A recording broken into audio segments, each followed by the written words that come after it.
Hello everyone, कैसे हैं आप सभी लोग। मेरा नाम है अंकित मिश्रा और आप सभी का स्वागत है हमारे अपने प्लेटफॉर्म अमर ज्योति प्राइम पे, जहां पे हम लोग एक सीरीज लॉन्च किए हुए हैं 400 इंपॉर्टेंट टॉपिक्स।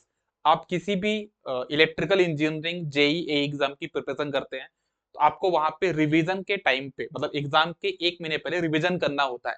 और वहां पे सभी सब्जेक्ट का रिवीजन करना इतने कम समय में बहुत मुश्किल होता है। उसको आसान बनाने के लिए मैंने यहाँ पे 400 इंपॉर्टेंट टॉपिक की लिस्ट बनाई है और उन सभी के मैंने प्रॉपर 15-15 मिनट के वीडियोस बनाए हैं। अगर आप उन टॉपिक को देखोगे तो 15 मिनट में आपका पूरा एक टॉपिक कवर हो जाएगा। उससे बाहर एग्जाम में क्वेश्चन नहीं बनेंगे। तो बस उसी सीरीज को आगे कंटिन्यू करते हुए हम लोग आज की सेशन में पीरियोडिक एंड अपीरियोडिक सिग्नल्स के बारे में बात करने वाले हैं। एक्चुअली में ये टॉपिक तो आपका सिग्नल सिस्टम का है, लेकिन उसके साथ साथ इसके जो कॉन्सेप्ट है वो नेटवर्क में भी यूज होते हैं।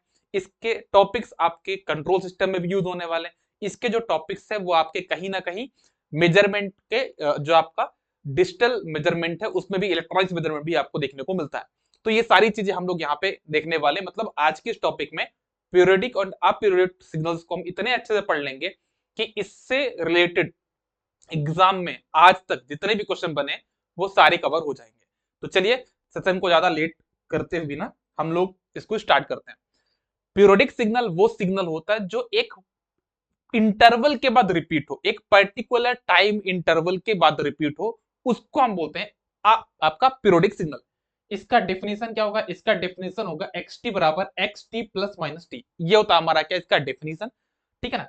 अगर कोई पूछे कि ये वेव फॉर्म क्या हमारा पीरियोडिक है, क्योंकि एक टाइम इंटरवल देख रहा है यहाँ पे तो सेम रिपीट हो रहा है, तो क्या ये पीरियोडिक होगा? नहीं।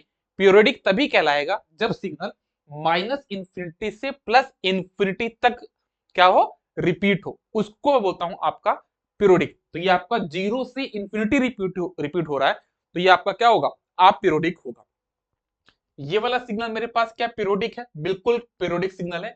इसकी पीरियोडिसिटी या फिर टाइम पीरियड कितना होगा इसका, कितने टाइम इंटरवल के बाद ये रिपीट हो रहा है। तो आपका 10 सेकेंड्स के बाद रिपीट हो रहा है, तो इसका जो टाइम पीरियड हो कितना हो जाएगा, वो 10 सेकेंड हो जाएगा। जैसे एक वेवफॉर्म मेरे पास ये है, इसका टाइम पीरियड कितना होगा? पीरियोडिक है कि नहीं है? माइनस इंफिनिटी से प्लस इंफिनिटी तक रिपीट हो रहा है, तो पीरियोडिक तो है। टाइम इंटरवल कितना होगा? जीरो से लेके 2 और यहाँ 5 तक गया और यहाँ तक 8 तक आया। 8 के बाद ये सेम चीज रिपीट हो रही है, देखो ना आप यहाँ पे सेम चीज रिपीट हो रही है, तो इसका जो टाइम पीरियड हो कितना हो जाएगा आपका, वो 8 सेकेंड हो जाएगा। इसका टाइम पीरियड कितना होगा? 2 सेकेंड्स।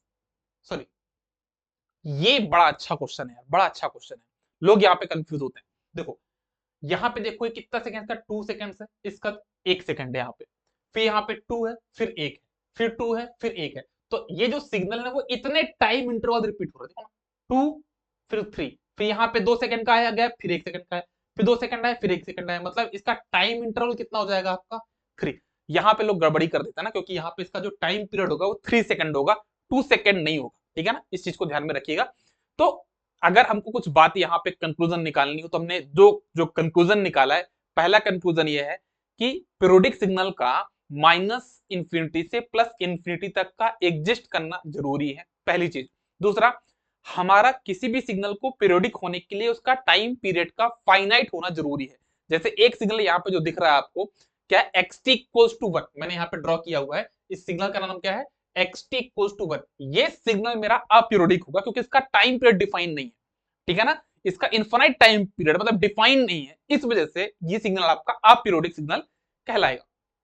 बात अब बनती है कि हमारा टाइम पीरियड क्या हो सकता है, क्या नहीं हो सकता। तो याद रखिएगा, हमारा टाइम पीरियड एक इंटीजर हो सकता है, बिल्कुल सही बात है, 1 2 3 4 5 सेकेंड्स ये हो सकता है। रेशनल नंबर भी हो सकते हैं, 1/2 3/6 3/2 4/5, ये रेशनल नंबर हमारे पास हो सकते हैं। हमारा टाइम पीरियड पाई का भी इंटीग्रल मल्टीपल हो सकता है, पाई 2 पाई 3 पाई 4 पाई, ये भी चलेगा। रेशनल मल्टीपल ऑफ पाई भी हो सकता है, पाई/2 3 पाई/2 4 पाई/3, ये भी हो सकता है। तो क्या नहीं हो सकता? वो आपका इरेशनल नहीं होता है, √2 नहीं हो पाएगा, है ना।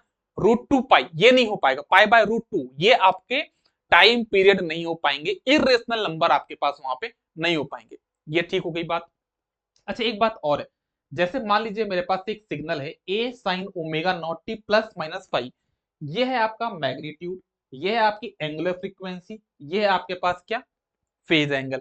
तो आपका जो टाइम पीरियड होगा, या फिर एक सिग्नल और है, A cos omega naught t plus minus five, इनका जो आपका टाइम पीरियड होगा वो कितना होगा, 2 पाई अपॉन ओमेगा नॉट। ये आपका फॉर्मूला होगा, 2 पाई अपॉन ओमेगा नॉट, ये आपका फॉर्मूला हो गया, ये आपका ओमेगा नॉट है। तो कहने का मतलब ये है कि जब हम किसी भी सिग्नल की पीरियोडिसिटी या फिर टाइम पीरियड निकालते हैं, उस केस में हमारा मैग्नीट्यूड मतलब एम्पलीट्यूड और फेज एंगल हमारे टाइम पीरियड को अफेक्ट नहीं करते हैं। मतलब कि यहां पे अगर ए कुछ और वैल्यू रहे तो हमारा क्या चेंज होने वाला, नहीं होने वाला। फाइव की वैल्यू कुछ भी रहे, क्या हमारा टाइम पीरियड चेंज होगा, नहीं होगा। तो ये बात भी ध्यान में रखिएगा, एम्पलीट्यूड और फेज एंगल कभी भी हमारे सिग्नल के टाइम पीरियड को अफेक्ट नहीं करेंगे। एक प्रश्न देखते हैं, 4 cos t टाइम पीरियड कितना होगा, इसको आप कंपेयर कर लो इससे, तो ओमेगा नॉट की वैल्यू कितनी है 1, तो 2 पाई अपॉन 1, मतलब 2 पाई आपका क्या हो जाएगा टाइम पीरियड। इसका ओमेगा नॉट कितना है 2, तो 2 पाई अपॉन 2 कितना आ जाएगा पाई। ये आपका कितना है, एक पीरियोडिक सिग्नल है जिसका टाइम पीरियड पाई है। इसको चेक कर लो, इसमें ओमेगा नॉट की वैल्यू कितनी कितनी है 4, तो 2 पाई बाय 4 कितना हो जाएगा पाई बाय 2। इसका जो टाइम पीरियड कितना होगा पाई बाय 2। इसको देखो यहाँ पे क्या लिखा है, कॉस स्क्वायर टी। अब ये स्टैंडर्ड फॉर्मेट में नहीं है, तो इसको फॉर्मेट में लाना पड़ेगा। हमको फॉर्मूला पता है इसका, कितना होता है 1 + cos 2t/2। ठीक है ना, ये इसको मैं ब्रेक करूं तो ये हो गई डीसी वैल्यू, ठीक है, और ये हो गया 1/2 cos 2t। तो यहाँ पे 2t मतलब क्या है, ये आपका ओमेगा है, तो वैल्यू पुट कर दो, 2 पाई बाय ओमेगा मतलब 2 पाई बाय 2 पाई। तो आपका जो ये जो सिग्नल है इसका टाइम पीरियड कितना हो जाएगा, आपका पाई हो जाएगा। बात आती है कि 1/2 से इसका इफेक्ट पड़ेगा नहीं पड़ेगा, डीसी वैल्यू का पीरियोडिक सिग्नल पे ऐड करने पे हमारा टाइम पीरियड में कोई भी फर्क नहीं पड़ता। क्यों नहीं पड़ता, आप इस चीज को इस ग्राफ से देख के समझ जाओगे। देखो मेरे पास एक सिग्नल है 1/2 cos 2t, उसको मैंने यहाँ पे ड्रॉ किया, इसका टाइम पीरियड कितना आपका पाई, ठीक, ओके। अब इसमें अगर मैं 1/2 ऐड कर दूं तो इस सिग्नल क्या हो जाएगा, थोड़ा सा ऊपर चढ़ जाएगा, तो इस प्रकार से हो जाएगा, क्लैंप हो जाएगा ना इस प्रकार से, ठीक है ना। तो इसको बोलता हूं आपका क्या, डी सिग्नल को ऐड करना। तो क्या इससे मेरा टाइम पीरियड में कोई फर्क पड़ा क्या, नहीं पड़ा। टाइम पीरियड तो अभी भी उतना ही है ना। तो कहने का मतलब ये है, एक कंक्लूजन है जो कि जेई और ए एग्जाम में कभी पूछ सकता है कि डीसी कंपोनेंट क्या हमारे टाइम पीरियड को अफेक्ट करेगा या फिर पीरियोडिसिटी को अफेक्ट करेगा, तो क्या बोलोगे, नहीं कर पाएगा। बताना है मुझे कि ये जो सिग्नल है cos√2t, ये मेरा पीरियोडिक है कि अपीरियोडिक है। तो अगर हम यहां से देखिए ओमेगा नॉट कितना है √2, तो 2 पाई बाय √2 कितना होगा, इसको सॉल्व करने पे √2 पाई। तो क्या मेरा टाइम पीरियड कभी भी √2 पाई हो सकता है, नहीं हो सकता। मतलब ये सिग्नल मेरा क्या है, एक तरीके से अपीरियोडिक सिग्नल है। कभी कभी हमको एग्जाम में ऐसे प्रश्न देखने को मिलते हैं जहां पे 2-3 सिग्नल का एडिशन मतलब लीनियर कॉम्बिनेशन हमको दिया होता है, और हमको उसका इक्विवेलेंट का क्या बताना होता है, टाइम पीरियड। जैसे एक प्रश्न मुझे दिया है 5 cos 2t plus 3 sin 2t, इसका मुझे बताना है कि टाइम पीरियड कितना होगा। तो आपको करना क्या होगा, इस सिग्नल का पहले टाइम पीरियड निकालो, कितना हो जाएगा 2 पाई अपॉन 2, तो कितना आ गया पाई। इसका भी निकालो, कितना हो जाएगा 2 पाई अपॉन 2, कितना आ जाएगा पाई। अब आप क्या करो, T1 और T2 का एलसीएम ले लो, तो वही हो जाएगा इस सिग्नल का आपका टाइम पीरियड। तो जो आपका इक्विवेलेंट टाइम पीरियड होगा T बराबर कितना हो जाएगा, एलसीएम ऑफ T1 T2। तो पाई और पाई का जब एलसीएम लोगे कितना आएगा आपके पास, पाई आएगा। तो ये आपका हो जाएगा क्या यहाँ पे, टाइम पीरियड। किसी भी सिग्नल का आपने टाइम पीरियड तो निकाल लिया। अगर आपको फंडामेंटल फ्रीक्वेंसी निकालने के लिए बोला जाए तो क्या करना है, 1/टाइम पीरियड, वो आपकी फ्रीक्वेंसी होती है ना। तो आप उसको भी ऐसे निकाल सकते हो। एक और प्रश्न है, इसको भी देख लो। इसका टाइम पीरियड कितना हो जाएगा, 2 पाई अपॉन 3/4, मतलब कितना आ जाएगा 8 पाई बाय 3, ठीक। इसका भी निकाल लो, कितना आ जाएगा 2 पाई अपॉन 7/3, कितना आ जाएगा 6 पाई बाय 7। अब क्या करना है, इसका और इसका क्या निकाल दो, एलसीएम निकाल दो। जब एलसीएम निकालोगे तो क्या हो जाएगा, यहाँ पे ऊपर वाले का एलसीएम नीचे वाले का एचसीएफ। तो इसका जो फॉर्मूला होता है ना एलसीएम निकालने का, वो क्या होता है, ऊपर वाले का एलसीएम नीचे वाले का एचसीएफ। 3 और 7 का जो एचसीएफ होगा 1 होगा, और 8 पाई और 6 पाई का जो आपका एलसीएम आएगा कितना आएगा, 24 पाई आएगा। तो 24 पाई अपॉन 1 मतलब जो टोटल टाइम पीरियड आपका आएगा वो कितना आएगा, 24 पाई आएगा। ये प्रश्न को भी देखिए, है ना, इसको भी देख लीजिए, हम इसको भी करके देखते हैं। जैसे इस प्रश्न में अगर हम देखें तो इसका कितना आया, सॉल्व कर लोगे आप इसको तो इजिली हो जाएगा। इस प्रश्न को भी आप करके देखिएगा, इस प्रश्न को मैं करा देता हूं। देखो इसका टाइम पीरियड कितना आएगा, 2 पाई अपॉन 5 पाई बाय 2, कितना है 4/5। इसको भी करते कितना आ जाएगा, 2 पाई अपॉन 3 पाई बाय तो 8/3, दोनों का एलसीएम ले लोगे तो आपका आंसर आ जाएगा। तो कहने का मतलब ये है कि जो ये वाला प्रश्न है और ये वाला प्रश्न है, इन दोनों में डिफरेंस क्या है, डिफरेंस ये है कि एक्सटी में यहाँ पे पाई का फंक्शन नहीं है और इसमें भी नहीं है, और इस तो ये पीरियोडिक सिग्नल तो है, ठीक है, कोई दिक्कत नहीं हुआ। यहाँ पे पाई का फंक्शन है, ठीक है, यहाँ पे पाई का फंक्शन है, तब भी ये सिग्नल मेरे पास क्या पीरियोडिक है, तब भी कोई दिक्कत नहीं हुई। लेकिन अगर मैं अब यहाँ पे उल्टा कर दूं, उल्टा मतलब क्या, एक में पाई का फंक्शन है, एक में पाई का फंक्शन नहीं है, तो याद रखना वो सिग्नल कभी भी पीरियोडिक नहीं होगा, है ना। आपका जो एंगुलर फ्रीक्वेंसी है या तो पाई के टर्म में हो दोनों, या फिर दोनों ही पाई के टर्म में ना हो तो पीरियोडिक होगा। लेकिन एक पाई के टर्म में है, एक पाई के टर्म में नहीं है, तो वो सिग्नल आपका अपीरियोडिक सिग्नल होगा। इस बात का आप लोग ध्यान में रखिएगा, कंक्लूजन बना के आपके शॉर्ट नोट्स में कहीं नोट डाउन कर लीजिएगा, ठीक है। अब आते हैं थोड़ा सा डिस्क्रीट टाइम डोमेन में अपना क्या निकालना। अभी जो भी हमने टाइम पीरियड निकालना सीखा है वो कंटिन्यूअस डोमेन सिग्नल का है।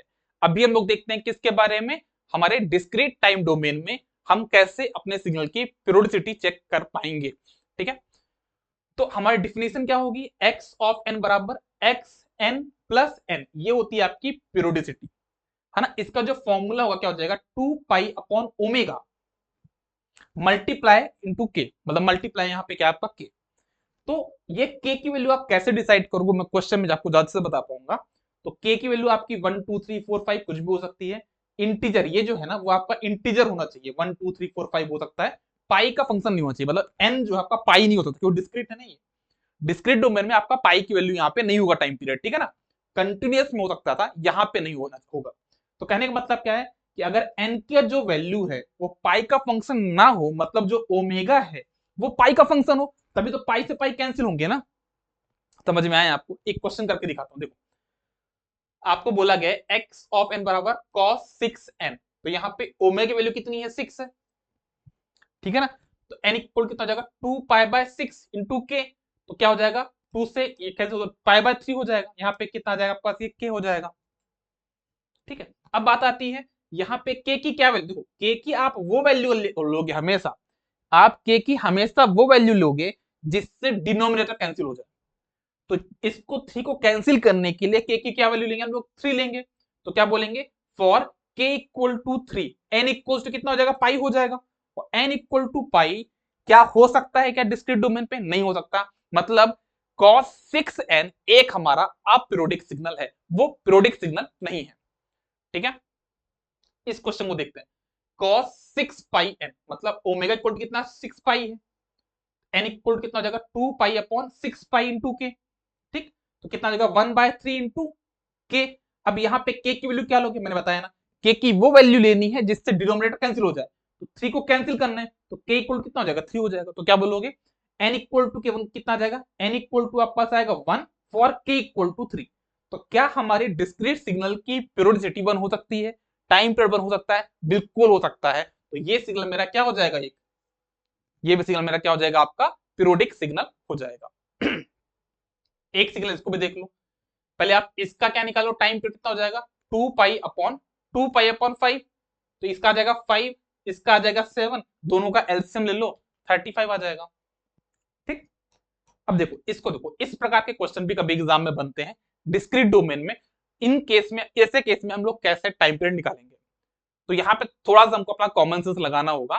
देखो डिस्क्रीट सिग्नल को हम लोग इजिली देख सकते हैं ना, यहाँ पे चार्ट में बना के देख सकते हैं कि एन की कौन से सैंपल पे रिपीट हो रहे हैं।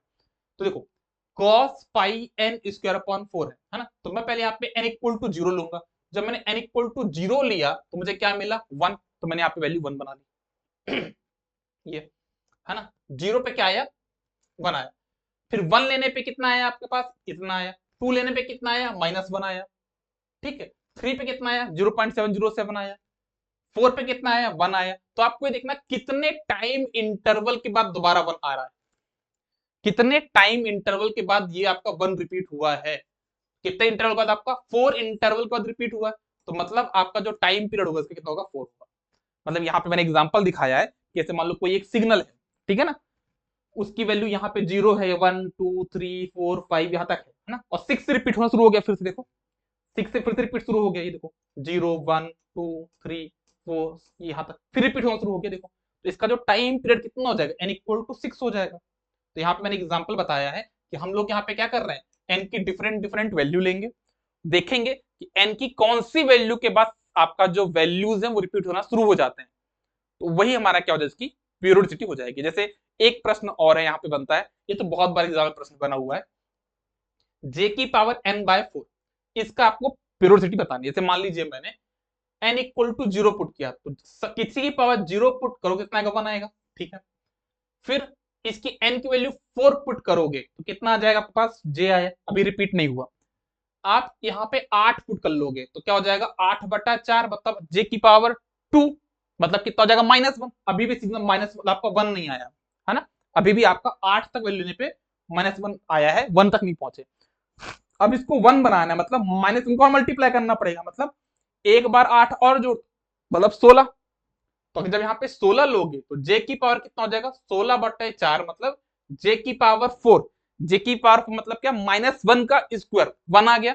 मतलब आपने पहला वाला सैंपल क्या लिया था, 0 पे क्या आया था आपका 1, वो दोबारा कब रिपीट हुआ, 16 नंबर पे, तो इसका जो टाइम पीरियड होगा वो कितना होगा, 16 होगा। तो ऐसे एग्जाम में प्रश्न बनते हैं। तो आप लोग के सामने मैंने यहाँ पे जो हमारा पीरियोडिक सिग्नल है एंड अपीरियोडिक सिग्नल है उनकी डिफिनेशन बताई, उन पे कैसे इंपॉर्टेंट क्वेश्चन बन सकते हैं for continuous domain, for discrete domain, दोनों को मैंने आपको करना करके यहाँ पे सिखाया हुआ है। तो आई होप आपको ये टॉपिक क्लियर हो गया होगा। इसके आगे का जो भी होगा वो हम लोग आपके नेक्स्ट वीडियो में डिस्कस करेंगे। Good day, all the best, take care, bye bye.